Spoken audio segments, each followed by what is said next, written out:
저는 보콘바에버에서 비슈케크로 이동해야 되는데 이쪽도 이제 시골 마을이라고 말씀드렸고요. 이게 거점이긴 하지만 이 보콘바에버 이제 퉁 이쪽에서 비슈케크로 이동하는 길은 이렇게 차창 밖으로 계속해서 산악지역이 형성되어 있어서 절경이고요. 지금 이제 화면이 뭐 흔들릴 수밖에 없는 건 이게 비포장도로 또는 포장도로도 노면이 좋지 않기 때문에 흔들릴 수밖에 없고요. 그냥 시골에서 출발하는 차이기 때문에 각각 기사들이 흥정을 하기 때문에 어떤 정상 가격 그런 개념이 별로 없고요. 약 7,500원 정도 탔고요.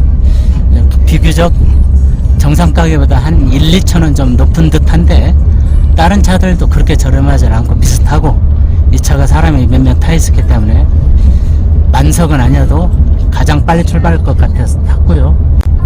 저 혼자 말고는 다 현지인이고 저기 할아버님 할머님, 야, 이 할아버지 할머님이 작은 봉구차 승합차 타고 5시간 이동해서 아마 소위 그냥 우리 같으면 부산이나 여수 쪽에서 서울 가시는 건데 이 작은 차를 타고 가시면 굉장히 힘드실 것 같은데 할아버지 할머님 꼬마 손님들 둘 7살 8살 앞에 어머님까지 해서 둘, 넷, 다섯, 저까지 6명 승객을 타고 이제 가고 있습니다.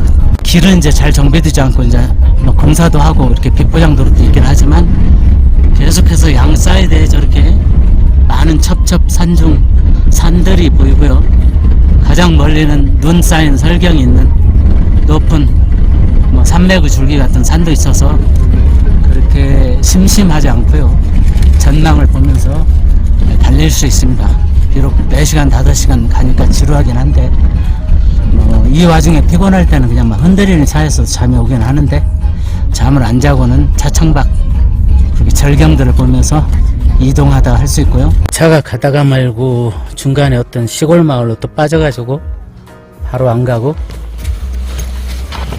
이렇게 짐을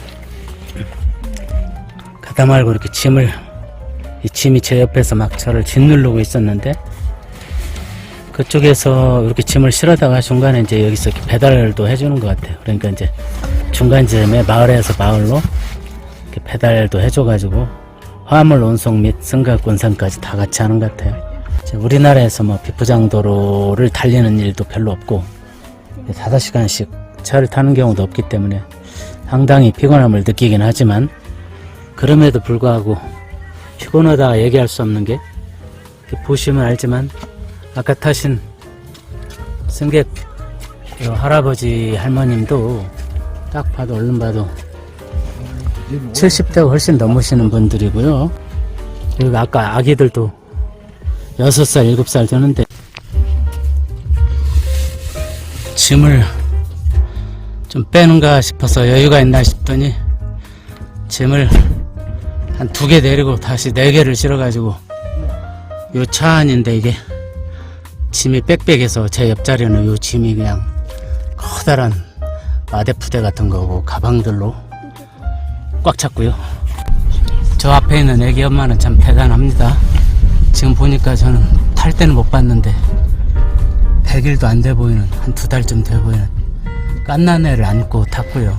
깽깽거리면서 아기가 뭐 얼마나 고르겠어요. 그러니까 칭얼거리고 이런 비포장도를 5시간 정도 이상 이렇게 타고 온갖 짐에 치여서 이렇게 가더라도 뭐라고 불만을 못하는 게 이곳 현지인들 보면 이렇게 우리나라 같다면 아버님 아버지 70대 넘으신 분들이 비포장도로 5시간 이상 탄다는 게 얼마나 고된 일입니까? 저 아기들도 6살 7살이면 정말 멀미도 하고 힘들 텐데 불만 없이 타고 한양 가듯이 가는 거 보면 게다가 저 엄마는 애기 둘 간수하면서 정말 갓난 애기 베이비 돌도 안 돼 보이는 애 안고 타고 가는 거 보면은 지금처럼 막 비포장도로에 이제 막 심할 때는 이게 앞뒤로 흔들리고 옆으로 흔들리고 위아래로 흔들려가지고 총체적인 파노라마처럼 막 흔들리기 때문에 잠을 잘해야 잘 수가 없고 불편한데 여기 앞자리에는 이제 6분이 타 있고 뒷자리 저 혼자 있었는데 왜 혼자 탔는지를 이제 알겠습니다. 이 온갖 화물들이 제 자리를 차지하고 있어서 저기 한쪽으로 막 밀려가지고 이제 문으로 밀려 나갈 것처럼 짐이 쌓여 있고요. 요거 중간중간 사이사이에 화물도 배송하면서 돈을 받는 것 같고요. 세워라 내워라 하면서 가고 있습니다. 승객만 실어나는 게 아니고 그나마 늦은데 이런 시골에서 시골로 마을에서 마을로 이런 화물까지 짐까지 배달하면서 천천히 가니까 뭐라고 할 수도 없고, 게다가 저 자리는 점점 밀려가지고 밖으로 나갈 것 같은데 그뿐만이 아니라 요 짐들이 싣고 내릴 때마다 옆에서 또 도와줘야 됩니다. 실어지고 내려질 때마다 같이 영차영차 하면서 실어주고 내려주고 해야 되는데 이게 완전히 화물차에 보조 알바를 하는 거와 똑같아요. 가만히 있을 수도 없고 계속 해야 됩니다. 앞자리에 있는 사람은 이제 몰아놓고 뒤에는 전부 짐으로 화물로 채울 생각이에요. 7인승 되는데 앞에 그냥 5인승에 한 8명 이제 타야 되고, 뒤에 이제 2명 3명 앉을 자리는 막 짐을 싸가지고 끝이 없이 저렇게 싣고 있습니다. 그러니까 저도 이제 밀려 내려가지고 맨 뒤에 있다가 뒤에도 앉을 수 없고 앞으로 이제 합쳐서 앉으라고 내리라고 하고요. 또 트렁크에는 이렇게 어마어마한 짐을, 트렁크가 아니죠 이게, 트렁크는 트렁크인데 이게 이제 우리 그 뒤에 뒷좌석하고 트렁크가 연결된 거죠. 뒷좌석을 눕힌 다음에 저걸 이렇게 어마어마하게 막 낑낑대면서 싣고 있는 겁니다. 예, 투잡을 하는 셈이죠. 승객만 실어 나르는 게 아니라 화물을 가득 싣고 중간에 좀 내렸다가 또 가고 있습니다. 비슈케크와 이슈크로스의 남쪽으로 가는 방향에 보면 이제 가다 잠깐 휴게소 쉬었는데요. 휴게소가 이런 데 있습니다. 여기 이제 밤에 와서 우즈벡으로 버스를 타고 시간이 공교롭게 남아있어서 일찍 가고자 했지만 낮에는 버스가 없고요. 여기 저렴한 데서 그냥 샤워라도 하루 해야 하기 때문에 무겁고요. 이제 오늘은 보시다시피 날이 흐리고 이렇게 비가 조금씩 내리고 있습니다.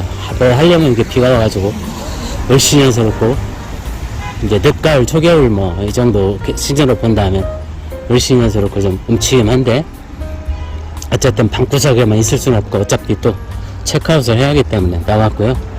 여기 이제 조금 더 걸어가면 있는 오시 바자르라는 시장을 한번 가보려고 하는데,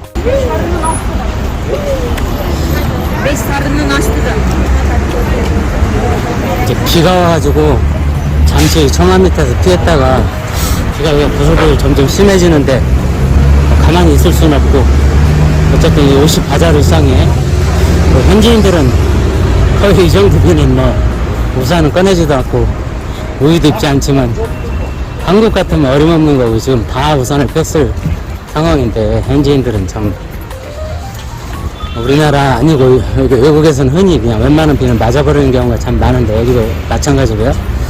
비가 부슬부슬 오르는데 일단 오시바자르 이게 열은 것도 같고 안 열은 것도 같고, 이게 오시바자르 시장의 초입인데요. 사람들은 노동 인구가 많은 거 보니까 이게 시장을 열어서 많은 건지 원래 많은 건지 모르겠지만, 요 코너 들어가면 시장 입구로 들어가는 데니까 열었는지 한번 가보고요.